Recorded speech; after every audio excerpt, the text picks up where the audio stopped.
Maloba ya ba rumeur asili na bafe na yango gaz Ganzumba alakisaka verite na kamera na ye lumière à cacher na micro na ye elimo ya peur pasa sango ya solo kokoriko na Angola na Afrique. Voilà, bonjour, bonsoir, ça dépend na air oyo bozotala élément na biso ya lelo na kati ya chaîne na bino bolingaka mingi Gaz Ganzumba télévision. Bienvenue, hein, bienvenue encore une fois dans votre magazine que vous aimez beaucoup, réalité à partout oyo to kendaka. Moussa na biso za la rato la ksabino ba réalité ya bisiko to koma à travers caméra na biso o ngai moko Gaz Ganzumba mona bata papa. Bienvenue tout keba na kanza Caleb mon patron que je salue en passant. Nazara na habitude yako sepelisa bino ndenge bomona na bilili. Tozali na province ya Kwango. Kwango o kalezaka bandundu ha. O kalezaka bandundu et lokola bakabola ba province nde ekoma Kwango. Kwango oyo plus ba tribu ya Bayaka. Place Bayaka bazalaka plus. Nga pe na chance ya kokoma na mboka Bayaka tel que ibandata kwa popo kabaka kabuba otouti koleka. Et vous devez savoir que Kwango eza lokola soki tobito comparé na ba province ya Angola eza province oyo soki obimi capitale province ya liboso oyo komona yengo te donc eza lokola Bengo soki obimi Luanda province ya liboso oyo komona eza Bengo. Donc Kwango eza lokola Bengo ya République démocratique du Congo. Ya bondi ya boa tarde, boa noite, depende mesmo na hora que você está a nos seguir. E apela novamente dentro do vosso canal que você gosta muito, Gaz Ganzumba Televisão. Você deve saber que estamos no país da República Democrática do Congo. Estamos mesmo no Congo mesmo. Não estamos no capital do Kinshasa, estamos na província do Kwango. Província do Congo que é tipo província do Bengo, porque quando tu saíste no capital e a próxima província que você vai ver que está perto mesmo do capital de Luanda é Bengo. Então aqui também a província que está perto mesmo do capital do Congo, Kinshasa, é Kwango, onde estamos. E os tribos que vivem mesmo aqui no Kwango são os Bayaka. Aqui acabaram de acontecer muitas coisas que eu tentei mesmo de vos falar no vídeo que eu publiquei antigamente, mas hoje vamos falar mesmo sobre isso junto com minhas famílias, que estamos aqui. Estou junto mesmo com meu tio Paciência Ganzumba, irmão mesmo da minha mãe que eu estou também a falar. Muito bom dia nele, Stéphanie Ganzumba, autrement dit Zezé Ganzumba. On continue avec voilà, na banda koloba boye na portugais que toza toujours na province ya Kwango o eza pembeni ya capitale tel que na Angola na Luanda tolo eza province ya Bengo. Et to parcourir ensemble na bino to beta pe masolo ya ba tribu o bavandaka awa na Kwango. Vous devez savoir que nzela o eza route nationale o euti Kinshasa ezo mema ekebo eketi bakikwiti ekesu tiwa tiba chikapa donc ti Lubumbashi. Donc Lubumbashi na nzela possibilité pour que Lubumbashi na nzela makoleza laka menga na ki obonga na ngunda Lubumbashi. Voilà, naza accompagné na oncle nanga, voilà yene mutasalinga ngolu. Donc ça les bino reportage on a ndenge to message ko sepelisa bino. Donc na kombo ya Patience Ganzumba ndeko propre ya maman nanga Stéphanie Ganzumba to Zezé Ganzumba ndenge ba message ko benga ensemble na bango to ko beta lisolo ya mabela koto. Dernièrement la vidéo na publié qui tabeka ko beta bino lisolo ya makambo uti ko salama awa moi guerre mo uti ko salama entre Bayaka na Bateke. To qui selon les informations que babande koyela mabele siko toyebite bango tu ba congolais mais bazoyela mabele yango eza penza ya banani. Voilà soki bosepelaka mingi na mosala tosalelaka bino bozangaka te kopesa merci na équipe mobimba ya Gaz Ganzumba Télévision. Lelo tozana tobi to parcourir ba province nyonso to ya République démocratique du Congo ndenge toti kosala ensemble na bino na mboka ya Angola. Voilà. D'ailleurs, le bien. So, il te comparer Kwango, Kwango est la province ya Bengo. Ce que tu comparer. bengo bomona na ba image kuna na bengo ya Congo oyo différence eza place nini na yebi eloko moko ete na bengo ya Angola courant ezalaka mai ezalaka est-ce que na bengo ya Congo courant eza mai eza botala pe paysage franchement Congo la République démocratique du Congo c'est un pays vraiment béni hein? Béni vraiment et puis koto toza na zone agricole donc koto solingo ça l'élevage na yo olo na bandunda na yo ba pondu na yo donc plus koto yo oyo kala ancienne appellation na ngezaki bandundu mais lokola ba kabola et comme Kouango après Kouango nde to kota sous province ani ya Kwilu oyo chef lieu nango Kikwiti Bandunduville Kikwiti voilà Bandunduville Kikwiti mais awa na Bandunduville Kikwiti ça tellement musika à peu près combien de kilomètres 325 Totikali na ba 325 kilomètres 325 kilomètres voilà donc 325 kilomètres donc on a ba 325 000 mètres disons waouh ah to bandi de omona banda kukuna cela veut dire que to komo kota na maite zambaraka mama ya mukie oyo servara voilà bomoni bana ya mboka bayaka tokolo koto bayaka voilà koto bateke basate koto tu mabele ya bayaka wow wow on continue big salutations à mon patron bienvenue Tukebana Kanza Caleb voilà baba pinga baba delaka mboka toyokaki ke batindaki bango plus awa pona moi conflit oyo euti koleka awa entre bateke na bayaka précisément en fait selon l'information oyo nga nazwaki toyebi vraiment te source ya conflit wana eza vraiment nini 12 est-ce que yo oko yeba tamo muke source ya conflit wana so ezaki nini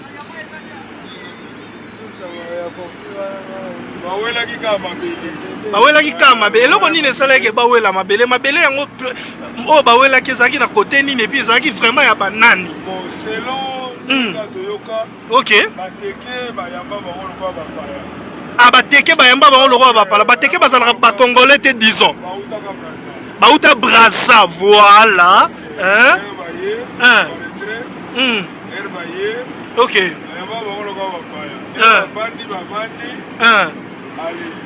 baboti génération à génération après bakomi sikoyo kotekela bapaya mosusu babele ok ya Congo wana bayaka oyo bazali bakolo babele oyo bakutaka bateke bakutaka très bien bango nde sikoyo baye kosepela te na bacomportement wana yango balingaki kobenga na bango balingaki ok kobenga na bango me bateke mpe baumeli awa baza mpe soki esika ya kokende te donc bazalaki oblige kaka ya kobunda ok daki ti gouvernement lelo ministre ya ancien combattant ministre ya intérieur te nani ya défense ministre ya défense voilà ndeko Eliezer mutu akoma ministre ya défense ok par quelle stratégie basololaki par badialogue ok elo eza liso te kimia pene kota do koto babandaki koboma na mpenza koboma tronçon oyo na butu tobanda otambola moto oh là donc nzela ezalaki mpenza lisusu plus utilisé te na butu ekomaki vraiment zone rouge koboma na yango ezalaki na baarme to peut-être na bapouvoir mosusu ancestral donc tolobata na mwa lingala moko facile na mwa kibonganga to bakindoki ezalaki na ngambo ya bamilise bango na bango mais FARDC ndaye na Masasi nde atie kimia dans Masasi longi nango kindoki on peut dire. Voilà, on continue à tokomi wapi précisément oncle? Ah, toi cité à Kouango. OK. Cité à Kouango. Tu as toujours la carte de province il y a Kouango. Voilà. Donc Bayaka Bateke normalement baza bauta Brazzaville de bakimakani na Brazzaville on se retrouver na Kinshasa. Donc voilà bango ndeka bayebi et baye awa bakomi sous côté là c'est abusé. C'est abusé mais heureusement Kimia et Kota. Voilà barrière na province il y a Kouango. Il y a stava mesmo dizer elingala que da forma que eu vos falei, aqui estava acontecendo uma guerra mesmo entre os povos do Congo, entre os tribos de Bateke e entre os tribos também de Bayaka. Dizendo que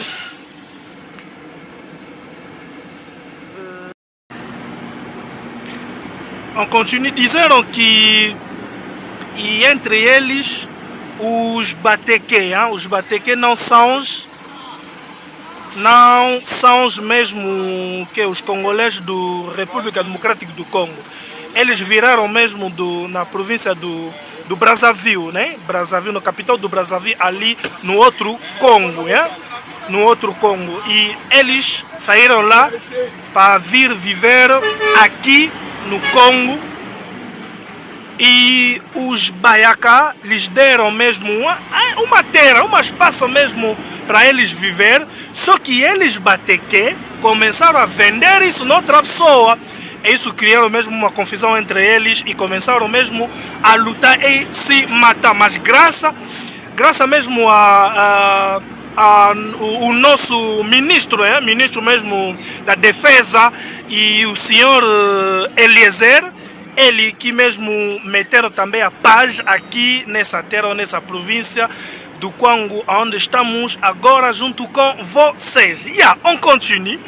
On continue. Je pense que le message est en train de passer. Vous savez très bien que à travers cette magazine, je suis aussi en train de peut-être bateau Misusu Bayokara Lingala ba comprendre en portugais, ba ope bayokara portugais, te ba comprendre en lingala et ba Misusu Bayokara Lingala te ni portugais, ba comprendre en français. Donc voilà, c'est un peu ça. On continue. Nous sommes toujours dans la province de Kouango. Précisément na ville na bango, na centre na bango, centralité na bango. Ah, donc au Maya Kouango, voilà. Une fois déjà na ya awa. Une fois déjà na ya awa na lukana ke somba bantaba. Voilà, bota la Maya Kouango. Oyo tolobaka, voilà. Voilà Maya. Oh là là, le Congo est béni. Oh là là. Bota la Maya Kouango, bota la mystère ya Nzambe. 12. Oh là là, oh le fleuve. Ouais, nga uti Angola. Mayo pe Maya Kouango. Oui. Ouais, les kati ba côté ba Lunda. Effectivement, donc Mayo eza béni, Mayo ya diamant. Voilà na Mayo oh diamant ezali. Voilà ba balinière yango wana. Ba balinière yango wana kokota wana kokende ibandata kwa kokende popoka baka. Une fois mutu moko boya yedanga awa na komela awa na ndo kende ibandata kwa kosomba bantaba. Aidanga awa mutu moko to yebani te bon samaritain. Place ola les alaki te nazaki pe na mbongo ya malonga te ko foot hotel na cadre ga ya qui cherche. Et na kuta na mutango awa que je salue en passant même si na bossa na kombo soka kuta na vidéo ayeba ke mutu aidaka na bande o eleki na pesiye mbote mingi. Voilà, Kouango. Apena centre ya Kouango. Et Maya Kouango wana etamboli ba province et puis etamboli kaka mboka ya Angola na Congo to etamboli pe mboka mususu. Est-ce que les capé na Brazzaville na mboka ya Congo Brazzaville? Non, ekotika na fleuve. Ah, ekota na fleuve. Yango wana le kai kendati ba Angola. Na yebi Maya Kouango très bien. Et utande Angola? Ah, OK. De source nango eza Angola, origine nango eza na Angola et ende le ka Congo et qui kokota fleuve. Ah, wow. Oh là là. On continue. On a s'abonner à notre chaîne Nabiso, n'oubliez pas de vous abonner. à notre chaîne Guess Ganzumba Télévision. Et puis cliquez la cloche pour ne pas rater nos prochaines vidéos qu'on va commencer à publier pour vous. Voilà, on va habiter à Kwango. On va habiter ceux qui habitent à Kwango. 12 habitants à Kwango. Habiter à Kwango. Bayaka. Ah, voilà. Donc, la tribu, ils ont côté na Kwango, ils ont Bayaka. Bapelende. Balonzo. Na basuku. Ah, basuku pe bazaka na Kwango. Bachoko pe. Bachoko n'est pas ba Angola. Mais oui, dans 7 pays d'Afrique. Ah, bazana. OK. Bazana. Bachoko pe baza, balunda pe baza. Balunda pe baza. OK. Balunda bao babima na province ya Lunda. Ya Angola nde babenga bango. Ekolo. Balunda bachoko. OK. Donc, nazonga mo mukie pour expliquer tout très bien par rapport au ndenge ya lisolo to tiko beta ya bateke na bayaka net balobi ke bateke baza bauta. Eza lokola oncle. Eza lokola net na Angola na yoka baloba pe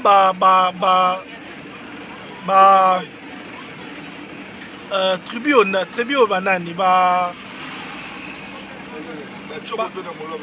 oui, bato bauta non, bato babi bautaka Angola, nde bakota nzela ya bakoma ba congolais mais normalement bazalaka ba Angola. Bakwesu non. Bapende. Hein? Bapende baza vraiment liboso.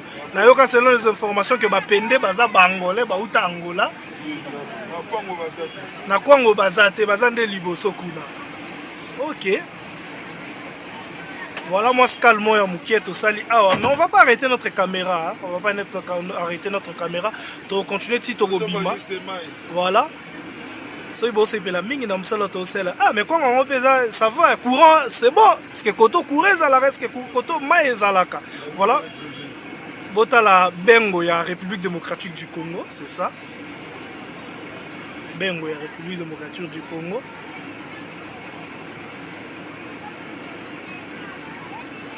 Kwango. Bien, awa plein vraiment, peut-être on va la Gikuti. Donc, tellement la Gikuti. La éminente, donc, même si on a comme la Gikuti, à partir de la Gikuti, on a pas compte. Comment la même à contenir au dé? Oui, ben, nous, il y a des gens qui parlent, on a un carte à la même.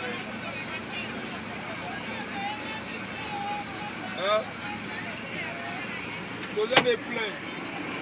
C'est là pour essayer de faire. Toi, là, tu as aimé ma touche, ma bague ici. C'est qui est calme bien. Retour, gaga.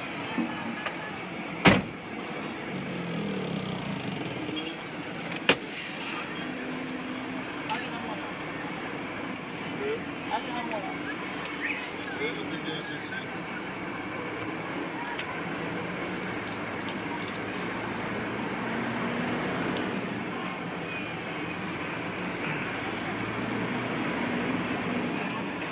On continue, hein? On continue ensemble avec vous. Voilà, Guess Ganzumba Production, et ça on a pour rendre mino ba service na département ya agence aux ana poso somba ba terrain na yo o somba lupangu o louer peut-être aux ana mikili ya poto aux ana poso ya kolexa ba jour na Angola na Congo. N'hésitez pas à nous contacter, nous sommes là pour vous rendre un très bon service, hein, un très bon service. On va vous aider, hein. Il y a le bino appartement ya malam, on appelle la poste son terrain construire. Contactez Bisso, nous sommes là pour vous fournir des informations précises, hein. Voilà, on sommes peut-être n'a coupé déjà ici là, donc voilà, c'est un peu ça. Aux un salon d'habillement na yo, aux un maison d'habillement na yo, pardon, aux un salon de coiffure na yo, aux un entreprise na yo, aux un poste ya publicité moko.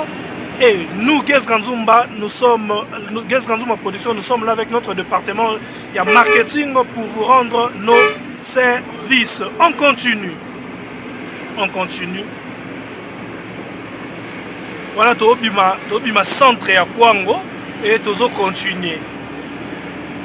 Après quoi on met ça sous Mbokani? Et douce. Ah, après quoi on Bamboka Mikie et après Bukangalonzo. Bukangalonzo place au ballon à Baloso. Anana, ah, place Basala Ming Anana. Ok. Ok. Ok. Na mais soto bito loba na ba province de soto ya Congo. Province au baliaka bien ça pour que peut-être Koto ba place tout ça. Ba on est Koto ba na bilo rebelle baliaka bien. Voilà, on continue. On continue.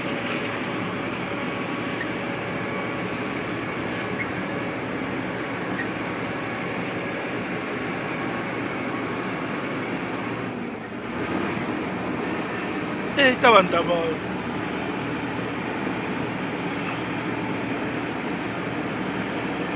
Non mais Congo est vaste, hein.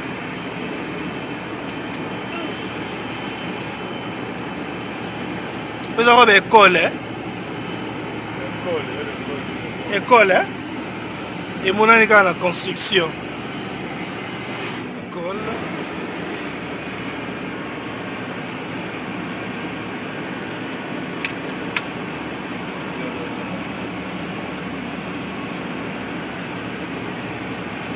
Big salutations à ma tante Alphonsine Ganzumba, à mon oncle Silva Ganzumba, à mon oncle Floribert Ganzumba, Tony Ganzumba, ma tante Micheline Ganzumba. Voilà, famille Ganzumba Mobimba, na pesibino vraiment mbote mingi. Big salutations aussi à mon ami Barry Ibolandongo. Voilà, Barry Toukou, le nouveau riche de Fiba Luanda, mon ami Agesteman Mabaya, les petits producteurs. On continue ensemble avec vous, mon vieux Antoine Louyeka depuis Paris. Big salutations aussi à vous. Hein. On continue.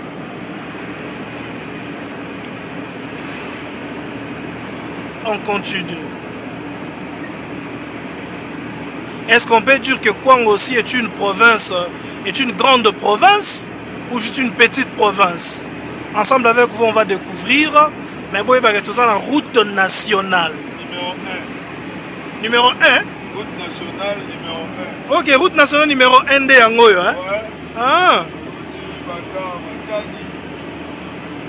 Ah, on dit là où tu as Bana Matadi? National numéro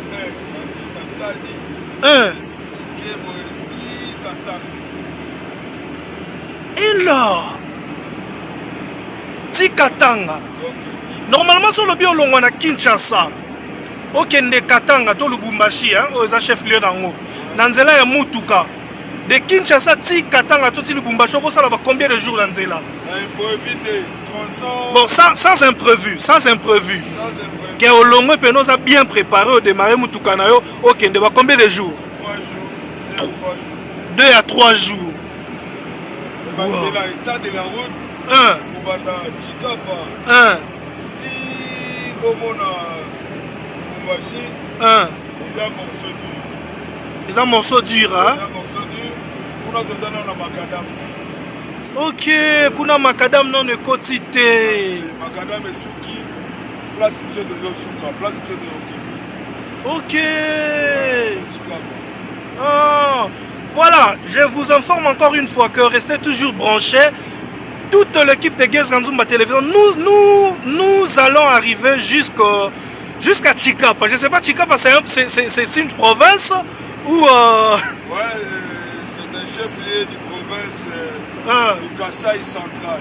Ah ok, Kasaï central, chef-lieu de Chikapa. Oh, plus ma tribu à Kuna, les Abanani au Bavanda à Kuna. Bon, vraiment, la zone maîtrisée, mais tout ça, la Luba, en général, tout ça, la Chopo, tout ça, la Bende, on a Yemi, si je ne me trompe pas, tout ça, la Nanouana, on va arriver, on va arriver ensemble avec vous. Je vous demande juste de rester branchés, hein, scotchés. Et puis on va s'abonner à l'antenne. N'oubliez pas de vous abonner à la chaîne, de cliquer la cloche pour ne pas rater nos vidéos qu'on va commencer à publier pour vous. On continue donc aux routes nationales et outil Matadi eye koto ekei ti ba place oyo tozokende to ekei pe ti na province ya Katanga. Wow, eza vraiment moulai. Donc so dobi to comparant kozala route oyo oyo uta Luanda ekenda ti na province ya Santa Clara. Ya oyo ekenda ti na Santa Clara oyo kotisi biso na mboka ya Namibie na Windhoek nde pesi possibilité ya kokende ti Afrique du Sud. Parce que soko za na Angola okoki kokende Afrique du Sud na nzela ya makolo juste ozwi bus na yo. Donc loko ozwi Transco ya yo oyo na Transco ya Angola oyo babengi na kombo ya Macon ozwi yango na Luanda na Rocha et olobi ozokende Afrique du Sud mais osala scale na Santa Clara au remplir ba formalité na frontière au koti Windhoek oyo eza capitale ya Namibie ozwi susu bus mususu ememi yo ti na frontière oyo eza entre Namibie na Afrique du Sud et bato nyonso to baza na possibilité ya kokende Afrique du Sud sans visa eza kaka bao baza ba angolais moto aza na bilette et puis aza na passeport angolais aza na possibilité ya kokende Afrique du Sud sans visa olamuki kaka na ntongo na mbongo na yo oki ozwi bus na yo okende Afrique du Sud. Voilà, donc napesi exemple wana mpona kocompare nzela oyo nde ememi mpo soki de okomi ti Katanga eza déjà ba province moko frontalier na mboka ya Zambie mpe eza pays moko frontalier na mboka ya Afrique du Sud. Donc na travers nzela oyo mpo okoki kokende Afrique du Sud à travers nzela mpe mosusu wana tolobi okoki mpe kokende Afrique du Sud. Voilà, okoki kozonga mpe Angola kaka na nzela oyo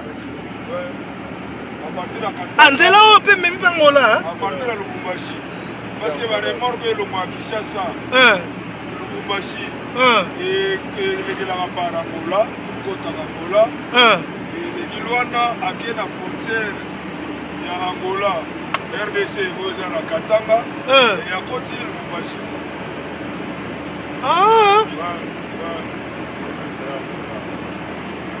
Wow! Ah, mais sérieux, il n'y a pas idée? Donc c'est là où même petit Angola à partir de Katanga. Ah voilà, si je comprends bien c'est que Angola est mis côté à la province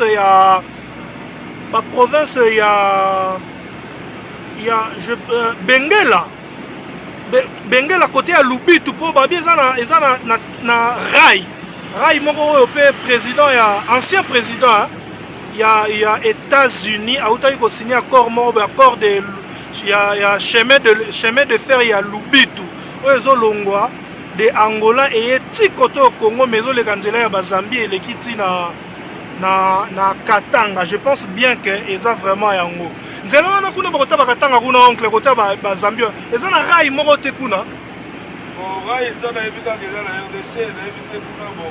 C'est comme si baouti ko ensemble yango. Ouais. On va bien encore accord il y a chemin de fer de Lubito. Oui, ensemble dans Zaki na bino tokoma kitina Benguela na laksa bino Lubito. Lubito c'est une très belle ville. Na ndenge ya mabete na lobara vraiment ba ville o na uti ko mona to ba province na moni na Angola. So ba yebisi yo kanga miso za na Kinshasa ba bi kanga miso ukangi miso. Balongoli wana na Malembe bake bakitiso peut-être na Lubito eso na butu ba eso fongo na miso okolo bake ba meme na Allemagne. Oh, bah, la poto, mais aux na Afrique, c'est tellement joli.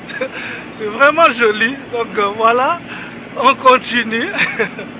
On continue ensemble avec 28 minutes passées. Nous encheminons petit à petit vers la fin de notre partie. Tozalaki on a bon relaxa bino province ya Kouango. Ils ont la Bengo ya Mboka ya Congo. Mais ma ville na moisa ah, ils appellent la ville na yango. Le roi chef lieu nango. Oh. Kenge pesa à kata Kouango. 75 km pour toko Makenge. Ok. Voilà. On va arriver ensemble avec vous, Tina Kenge. Hein? Tina Kenge. Voilà. Voilà, on continue. Comme je disais, hein, on continue. Destination Nabiso ya Lelo. Et ça, comme Tina ville to Gombe. Il y a Kenge. Hein? Il y a Kenge, nakati ya province. Toujours, il y a Kouango, Oyo, to Zali, to Laksabino pe Gombe.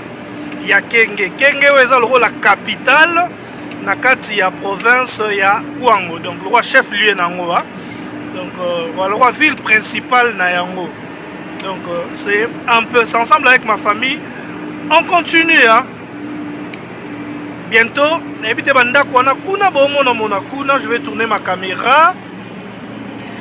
Voilà, déjà Kenge. Mais ville Gombe na yango ezali. Nous allons mettre notre point final. Voilà, mais t'as le paysage, t'as la liboulou. Ah, ya gelo. Ah, au monde, hein? Voilà les habitants de la province Kwango. Mboka ya Bayaka. Bientôt là tokota Kenge ensemble na bino.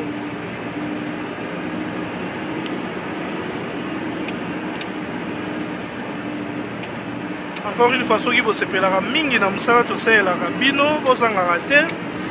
Professeur, merci à l'équipe Mobimba Games Kanzumba Télévision. Voilà. Et pour nous s'abonner, n'oubliez pas de vous abonner à la chaîne, de cliquer la cloche pour ne pas rater nos prochaines vidéos.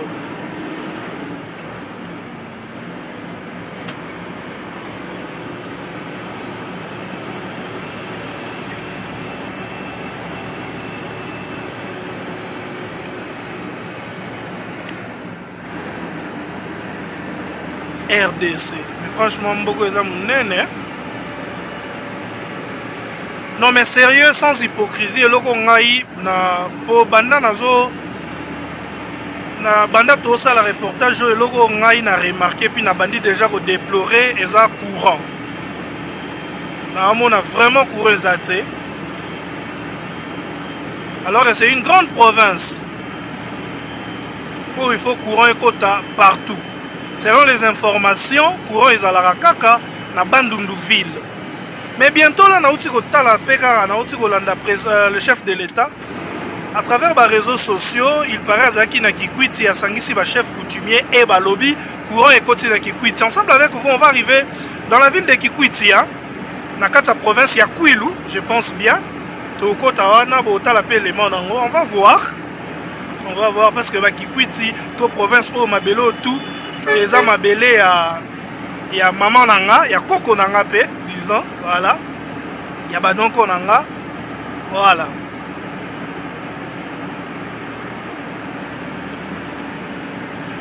Mbote na ba kwesu nyonso tu, mbote na ba mbala nyonso tu, mbote na ba yaka nyonso tu, mbote na ba yanzi nyonso tu. Betutu bampi na Kikongo, betutu bampi na Kikongo parce que toza betukele na ntoto ya na ntoto aonde Kikongo yele tubamaka ya wapi Kikongo tubamaka betutu bampi sambu munu pimwe tuba Kikongo mwe wapi Kikongo betutu bana beno bana mayumbu mememona. Voilà une très belle image hein. Vraiment une très belle image dans la province de Kwango. Et inspiré la question moko totunaka parmi selon rubrique na biso to salaka totunaka bino ba question et puis on va répondre à malamu azalaka na droit ya cadeau na et aujourd'hui nous mettons $50 en jeu à travers na lisungi wa partenaire na biso boyebi bien bino bato bo répondre à malamu bozanga raté ko recevoir ba cadeau na bino. Et la question d'aujourd'hui est depuis République démocratique du Congo ezala République ou soit avant nombre ya ba province oyo ekomi lelo liboso la RDC avait combien de provinces et place oyo tozali ezala ki province nini. Je pense que la question est simple hein? Voilà, je pense que la question est simple et puis c'est une question où on a pas si chance na bana nyo surtout ya koto. Voilà l'entrée de la ville de Kenge. Où ça entrée à ville ya Kenge na romona déjà j'ai vite compris que c'est l'entrée. Et ça yango ya gelo. Voilà. Voilà l'entrée de la ville de Kenge. Et puis on va arriver à Gombe na Bango. C'est là que nous allons mettre notre point final. Je disais, question de biso ya lelo ezaboy. À part nombre de provinces où est commis lelo, avant et comment, où nombre est commis lelo, RDC Zaki na combien de provinces et puis place au Tozali, awa na Kenge, to awa na Kwango, ezalaki province nini, voilà, où ils ont entré à ville ya Kenge. La ville de Kenge.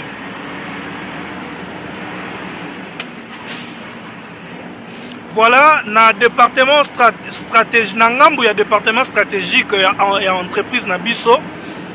Nous avons une information assez importante pour vous. Moutounion surtout à Makoki naye.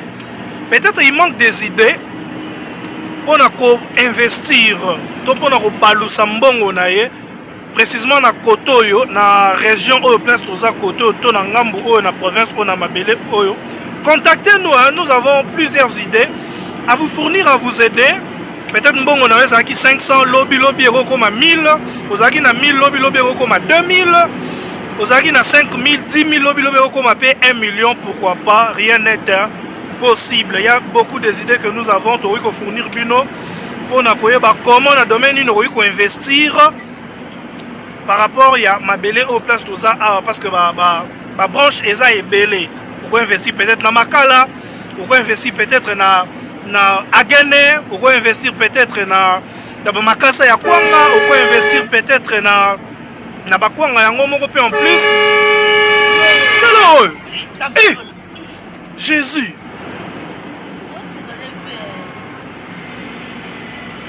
Franchement. Il va tafouner à héros.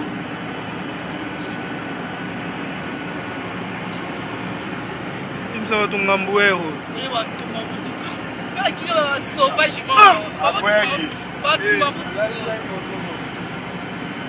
Mais comment on sait l'eau à bon moment dans le pays?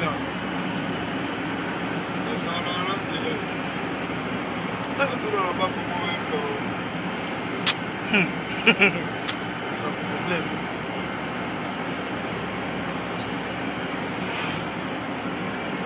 Ce sont des réalités, hein, que ce soit au tambola na moto, que ce soit dans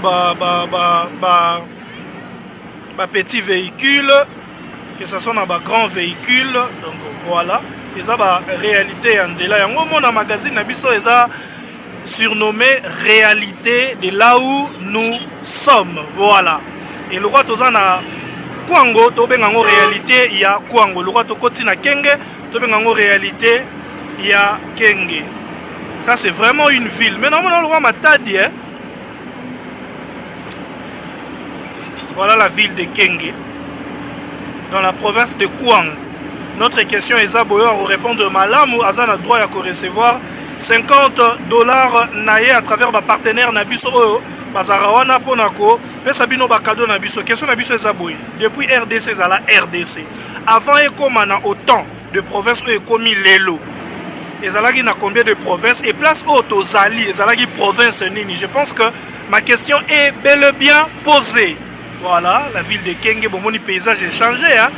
Tout le place à Matiti, et tout le monde place à Bandaku, mouvement, tout le monde appelle entreprise auto, ils ont comboté pour faire leur publicité. Les entreprises, il y a des décodeurs hein, pour nous repérer ma chaîne, ma image. Voilà. Et moi, je vais descendre, je vais prendre une moto, je vais arriver à Gombe, il y a Kenge. Je vais arriver à Gombe, il y a Kenge. Voilà, bon, on peut commis Kenge. Hein? Voilà, Kenge. Oh, peut-être non, ça voilà, Kenge. Ah, betume kuma na Kenge. Bana bandundu, bana kwango. Bemo na Kenge. Kenge yoke kitoko, un tomo, hein? Ah, Kenge na betu. Voilà, moi je vais descendre, je vais prendre la moto, je vais arriver à Gombe à Kenge. C'est là que nous allons mettre notre point final de notre élément d'aujourd'hui. Ce qui vous c'est la mingi toujours dans Msala Tosela, bino bozangate pour remercier l'équipe Mobimbaya, Guest Ganzumba Télévision. Et pour nous s'abonner, n'oubliez pas de vous abonner massivement, de cliquer la cloche pour vous envoyer ma vidéo, pour vous publier pour Nabino T. Voilà. On continue. la ville de Kenge.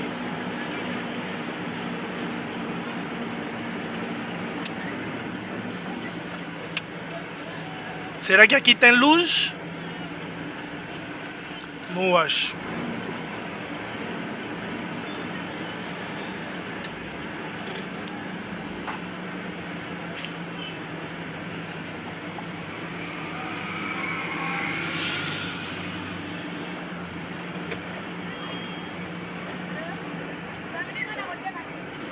La ville de Kenge. Waouh!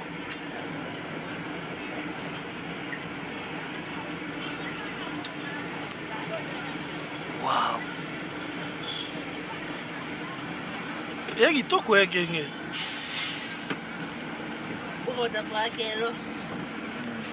Ah, oh, Papa Gelo aza mwana ya Kenge. Donc Papa Gelo aza le bienvenu na mabele na ye. Voilà. Mais bato ba tout nanga Papa Gelor, il y a beaucoup de Gelor. Gelor nani peut pas reconnaître yo Papa Gelor. Voilà. Gelor Kamvouya, to komi na mboka ya ndeko na biso, notre frère, notre grand frère Gelor Kambouya. Kavouya, Gelor Kavouya, voilà. So natangi komba Gelor Kavouya directement la monara 12, maître 12, voilà. Maître 12 Belé, si ba nanya soto mayumbu ba yebi ba kombo Gelor Kavouya, maître 12 Belé, donc directement ba yebi de qui il s'agit. Je vais descendre ensemble avec vous. On continue hein, to kendo ko manasuka côté point final, il y a élément nabiso et à l'élo. Voilà, descendons. Voilà, on continue. Nous sommes déjà sur la moto. Nous sommes sur la moto avec ma mère, hein, je peux dire avec ma mère. Moi c'est un Noko Aza maman. Moi c'est un papa Babengakaka maman. Ndenge Elobamara, voilà, station Awa. Na ville ya Kenge, na kata province ya Kouango. Ah, c'est commune. Commune de Manonga. Nous sommes dans la commune de Manonga. Waouh, Kenge. Voilà. Station Kimbuta. Oh! Station Kimbuta, wow. Toujours. Station Kimbuta, na Kinshasa, yangoyo, bango yangoyo. Station Kimbuta, yangoyo. Et ça, y a André Kimbuta. Hein? Ah, Raphaël Kimbuta. Raphaël Kimbuta, Zaki nani? Toki accélérant, non, mon homme. Azaki nani? Papa, il y a André Kimbuta. Oh! André Kimbuta, ça va Kenge. Oh là là, regarde, la ville de Kenge, Bimisa pe autorité. Et Bimisa pe gouverneur, a gouverneur capital, Yamboka. Et pourquoi pas peut-être avec le gouverneur Koto Yokas? Hein? Pourquoi pas avec le gouverneur Koto na Kenge? Yazaki na Kinshasa. Azaki député national. Na Kinshasa na bimé comme gouverneur. Très bien. Mais na kata Kenge yango ya le roi yoza natif ya Kenge. Est-ce que na Kenge courant eza?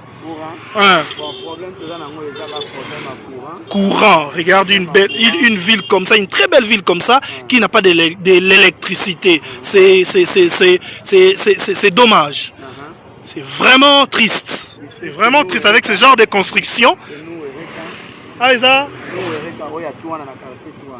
Nuereka. Voilà pour éviter peut-être pour la publicité, et le côté. Voilà, c'est juste car la référence pour la mais boye ba que na ville ya Kenge ezali chef lié na kata province ya Kouango et place auto la commune nini.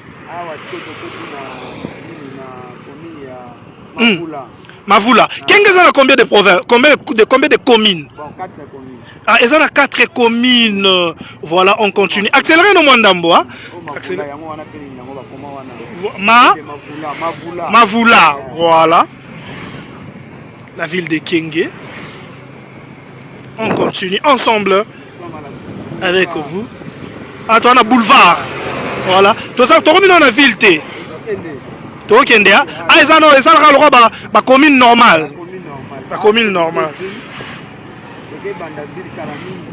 Ok. À 300 mètres,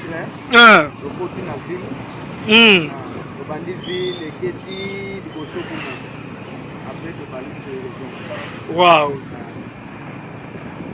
Awa na Kenge bato ba vivra plus na nini? Nini eza richesse ya Kenge? Nini eza richesse ya ville ya Kenge?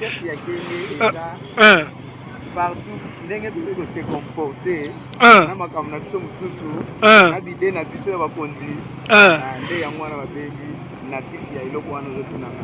Non. En fait, natuni eloko oyo esalaka ke bana ya Kenge ba vivre na yango. Eza bilanga to peut-être ezali musala nini? Agriculture, voilà. Donc bana plus ya Kenge ba vivre na agriculture bilanga. Souvent pondu o bozolia na kin. Ok, pondu otoliaka na Kinshasa. Et utaka awa pondu ya caoutchouc. Ok, utaka awa. Hôpital de Kenge, hôpital général de Kenge, hein? Voilà, atoleka na entrée à hôpital général de Kenge. Voilà. Donc, 300 mètres déjà, on commence la ville. Ah, tokoti de Gombe na bango. Tokoti de ville. Voilà, beaucoup de entrée, il y a ville, voilà, Bilamba. Tekamo Bilamba, très bien. Très bien. La police, major FARDC,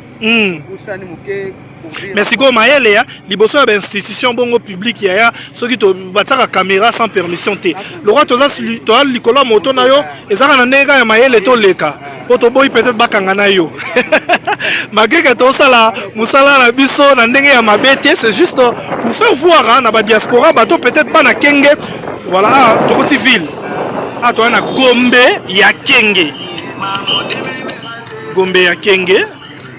mais ma câble non mon likolo ça sert à quoi ça courir ça tendere ni casse mais il y a des câbles asali dauphin courant un moutou personnel il y a civil nde akaboliango c'est payant bafutaka voilà 1500 2000 par heure par heure 1 heure d'ita 1500 2000 ça na courant à Kaboliango c'est à ça courant yango ezala fait source nango ezala ni za groupe électrogène groupe électrogène dauphin OK kolo nango kombo nena baza belé donc ezaka groupe moko te eza belende asombi groupe na ye que voilà regardez donc eza pe idée ya ko investir na région oyo atoboye ba ke toza na ville voilà ville de Kenge boyeba ke toza na ville ya Kenge voilà et je vous donne encore une autre idée à quoi investir oza na mbongo na yo ezo sala eloko te okoki koya na Kenge on a ba groupe électrogène ya bien obandi ko fournir au peuple ya Kenge courant o bazo futela ko par heure 1500 ou 1000 francs imagine bana combien des habitants. Et bien, habitants surtout par rapport à courant. Imagine par jour, ça combien? Ce qui peut-être tous en 1000 familles. Tu peux 1000 fois 1000, ça nous donne combien? 1 million, je pense. Voilà. Et na 1 million, on a peut-être par jour. Dans un mois, on a combien? Dans 6 mois, on a combien? Dans 6 mois, on a combien? Ce sont des idées. Il y a investir ceux qui peut-être au bureau au nos agriculture, l'élevage, investir dans le domaine on a électronique, je peux dire. Voilà, état-major. Voilà, toujours dans la ville. Gouvernorat. En étage. À droite. Très bien. Ça, ok. Voilà. On déplace gouverneur Azalaka. Voilà. Azatazar. Quand place à Yaka na bureau na voilà. Là, toleki parquet général. Toujours na ville. Toujours na ville, hein. Ville grande instance. Université Zakuna.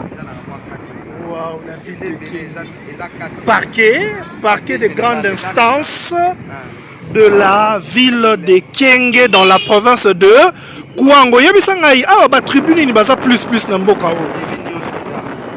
Tel que bon natif, tribune natif ya ville ya Kenge. Eza banani Bayaka? Pelende. Pardon? Mouyaka Pelende Nord. Mouyaka Pelende Nord, c'est que Pelende Sud pas ça. Non. Non, non. C'est Nord. Pelende Nord, Mouyaka. Donc deux tribus on a. Natif wana nyonso etikali mpe eza catégorie nyonso. Deux tribus on a nde baza plus awa. Bambala pe baza awa na Kenge. Ok. Waouh, la ville. Côté ba progrès ba fanda. Côté ba procureur ba vandaka. Ok, ok. Ah, on défend la cour. Au camp ya ba procureur. Aux camp ya ba procureur. Benga ngo pe camp prof. Babenga ngo pe camp prof. Eza na commune nini? Eza na Manonga. Commune ya Manonga. Commune ya Manonga. Voilà. Oh, mais on vient oh, mais la ville vient oh. Bah ouais. Ah ben c'est habitable go. Maï, disons maï. Maï na ba pompe, na ba robinet. Oui, na ba robinet. Ezo bima penza. Ah, to peut-être ça ba forage ba salisa. Na lupangu na yo maï peno fongoli. Waouh. Une bonne chose. Et pourquoi quand c'est courant et koki kozanga vraiment? Ah Nzambe. Franchement. On continue, on continue à accélérer na yo. Accélérer na yo. Voilà. Aérodrome. Toujours la commune à Mavula. Non. Manonga, toujours la commune à Manonga. Voilà. Kenge. Waouh. Non mais franchement, moi je vais parler avec mon président. Bienvenue Toukeba Nakanza Kaleb qui est mon patron. Un jour, groupe Mobimba Nabiso Sinark, toi ko ça la spectacle awa. Je pense que courant ezate na habité. Est-ce que ba entreprise ou ba décodeur pe zali non? On va capter ba chaîne. Pe zali non? Peut-être le bag forage. Pas forage. Régie des eaux. Ah, on les a régie des eaux. Ah. Non, on va le côté la mabelle non. Ah. Bana kwa ngobe mo na ville na beno hein. Betu kele na ville na beno. Ville na betu mpi. Yoke pi ville na munush. Mubi mo tu ba ikongo hein. Moi tu va bien hein. Ah, on continue. Wow, c'est vraiment une bonne chose. À 300 mètres aéroport. Oh, aéroport. Tout ça peut bien aéroport. Est-ce qu'on peut arriver à l'aéroport international? Je sais pas, est-ce que je peux appeler ça aéroport international de Kenge? C'est international. Donc, vol Koki Kolongwa.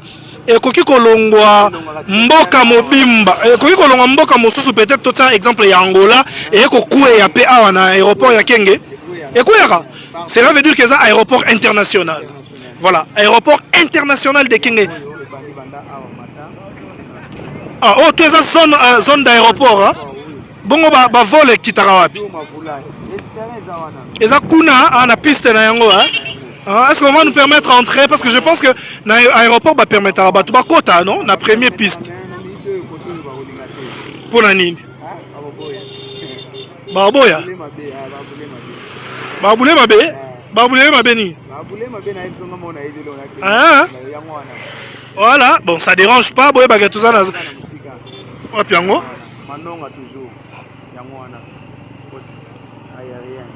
Ah.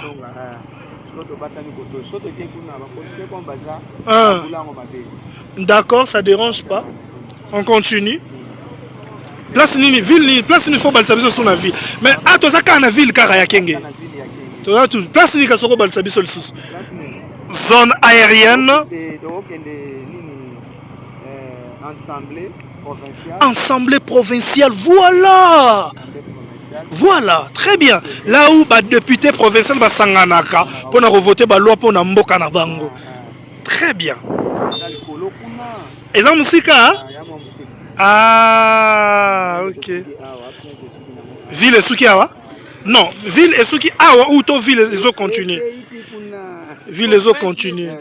Prince de Souki Kunezande Mabele. Voilà, tout tourné Castozo. Ah, très bien. On peut tourner. Voilà, tout tourner Nabiso. Koto Ndenzela ya Mabele. Et Koto Bagotia Prince T Penza. Bazotia, voilà. Zone aérienne dans la ville de Kenge, dans la commune de Manonga. On continue. On continue ensemble avec vous. Voilà, on continue. Ce qui bosse c'est la mingi namsala auto salela bino bozanga raté kopesa merci l'équipe Mobimba ya Gez Ganzumba télévision. Encore une fois, pour nous s'abonner à la chaîne T, je vous demande de vous abonner à la chaîne Gez Ganzumba télévision, de cliquer la cloche pour ne pas rater nos prochaines vidéos, soit les vidéos qu'on va commencer à publier pour vous. Boye équipe Mobimba Gez Ganzumba télévision, tout ça qu'on séjourné na ngambu ya bandundu na koloba, mais tu recommences ensemble na bino na kikwiti, tu recommences tina chikapa, tu refilmer les bino, bomo na pe ba réalité les karana kikwiti, na chikapa ndenge to uti ko sala na mboka ya Angola, to parcourir ba province nyoso tout, ndenge to uti ko sala na mboka ya Namibie, to parcourir ba province nyoso tout, et ndenge to utaki pe ko sala na mboka ya Afrique du Sud, to parcourir ba province nyoso tout. Franchement, to zaki na Afrique du Sud, j'avais adoré Johannesburg. Oh là là. Johannesburg et Zakitoko. Et objectif yam ça na biso za la rapona ko loba mabete, mais ça pour na ko aider peut-être ba konzina biso bisika ba communauté bango ba commande à travers ba image na biso et pour ba aider peuple. Pourquoi pas peut-être ko construire encore une fois ville o ya Kenge parce que ngandenge na omona yango ba construire yango nante et c'est nga fait tongama. Pourquoi pas ko construire yango? C'est possible. C'est tout à fait possible. Ville Mobimba o etondi na ba richesse penza boy mabele soko boki nguba lelo lobi ngube boti hein mboka Mobimba oyo etondi na lelo o tiema nyoko na se pondu ebimi hein mboka oyo ezo lier sa capitale oyo ezo lier sa mboka Mobimba ya République démocratique du Congo. Pourquoi pas etongama alors que c'est une grande ville. Vraiment je déplore courant exact, ça fait très mal. Très très mal, mais je pense que le message est passé. Puis le gouvernement fera une chose. C'était juste un message de ma part en passant. On continue ensemble avec vous. Voilà, on continue. Tout s'acheminer petit à petit vers la fin de notre vidéo d'aujourd'hui. Voilà, à tout au cas qui retourne à Bisso de Tozo Sala. Merci mingi à mon vieux Joël qui sale à Kwenda Vutuka. Merci mingi à ma maman Stéphanie Ganzumba. Merci mingi à ma tante Alphonsine Ganzumba. Merci mingi à Nangola Londres avec un motokero. Na Kinshasa avec un Maniema. N'habite Abino avec un Maniema toujours. Na Maniema ndekoranga Maniema Jérémy Stewart. Stewart ils ont un combat étranger hein. Oh, yo za komba wa congolais. C'était wala koma mindele bondeni. Yo oza descendant ya mindele? Ouais, na botama mukolo mindele pa ya bana sana pa ya nanga. Ande père no za kombo ya collègue na ya bapesi yo Stewart. Bon vrai komba papa nezani. Jean Stewart. Jean Stewart. Donc Jean kombo ya papa nanga zo ipa mindele. Siko papa na yo kombo na ye ya ye pena Jean Ibanda voilà mais à comment Jean Stewart et ndeko na biso kombo na ye Steve hein olobi Jérémy Stewart. Merci mingi Jérémy Stewart na service au rendre biso ya kokumba biso likolo ya moto na yo hein. Est-ce que insécurité na ville ya Kwenge zali na Kenge pardon eza oh, très bien, très bien. C'est normal. À tout à l'heure, au coma qui, au coma qui est pas na yo. Sopologo marché ma polo yo. Sopologo aux moto yo. Ma bé gozala et l'on monte au déplorer des courants. Courant il faut qu'on dans la ville oh. Voilà. Courant il faut qu'on franchement, franchement. Voilà. On continue. Big salutation à mon vieux Fondé Kabeya. Azaki Nakati. Ah, on a mis tout cas Jeep na hein. Oh, voilà, gouvernorat. Voilà, de la ville de Kenge. Ah. Voilà. On continue. bomoni Gombe ya Kenge. Gombe ya Kenge yango. Kenge to comparango do koto na baki hotel ya wata sisto nito kota kuna omona ngo. Oto leki wana. Hotel ka awa. Ah non, to ke ngana za posana la ça va bien ya batute. Ngana na posana la ça paysage ya mboka. Bien ya mutu, soka za posa to la kise to ça la publicité aya ko contacter biso, a pas ko libiso loko to ça les publicité. Voilà, poso to ke au filmer hotel wana zolo ba wana, eza ko to ça les publicité. Voilà. Bon, je pense que les marketeurs ont surtout comprendre le qu'on a zolo. C'est tout un travail, hein, c'est que nous sommes en train de faire. Voilà, on continue. Nous acheminons petit à petit vers la fin de notre élément d'aujourd'hui.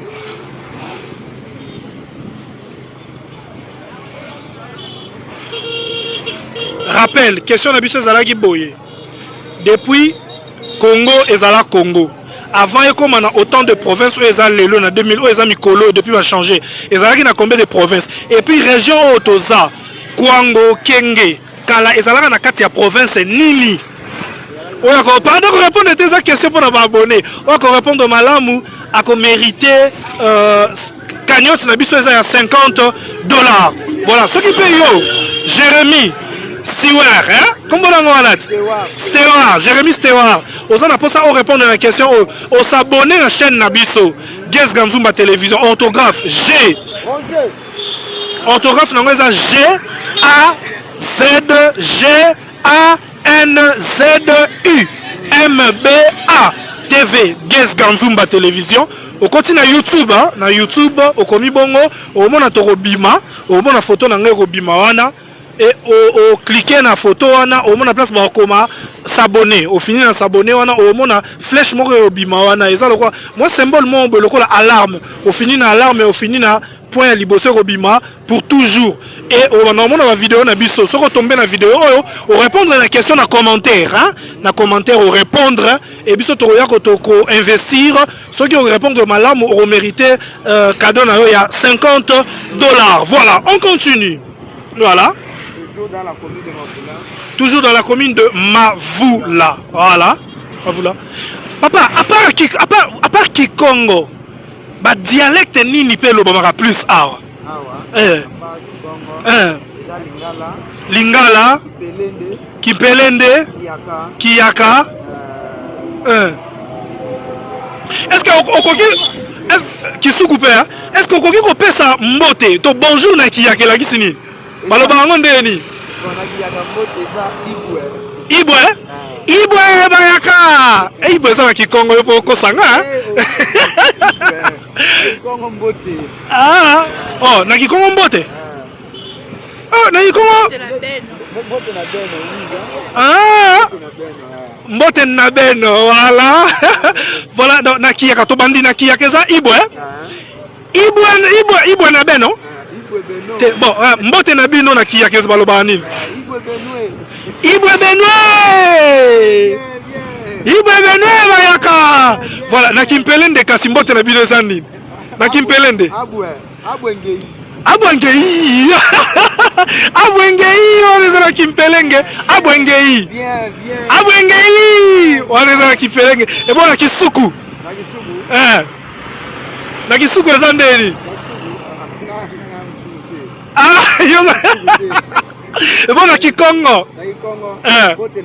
Mbote na beno. Voilà. Et bon na Lingala. Ndenge nini yo? Ndenge nini bino. Wow. Big salutation à mon Nakimbala. Tio. Bien. Tio. Aiwe na Pimbo.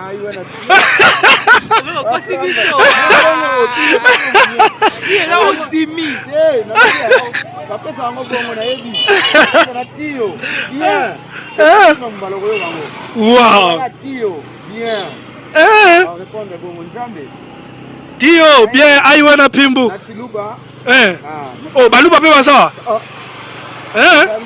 Bien de bona chiluba luba to sang sanga na baluba. Marie to tunaki beto abune.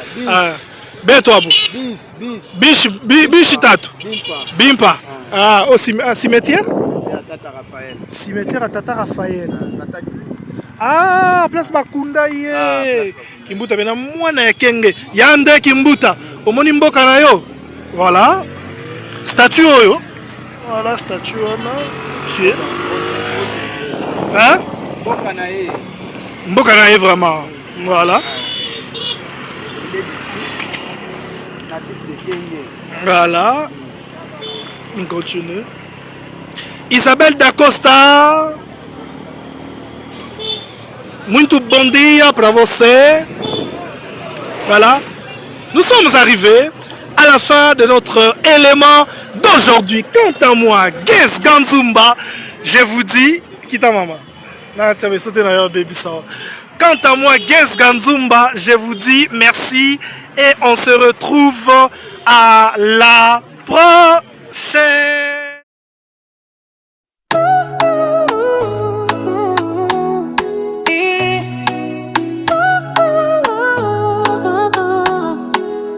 Namboka ya ba rumeur asili na bafe na yango Gas Ganzumba alakisaka verite na kamera na ye lumière à cacher na micro na ye elimo ya peur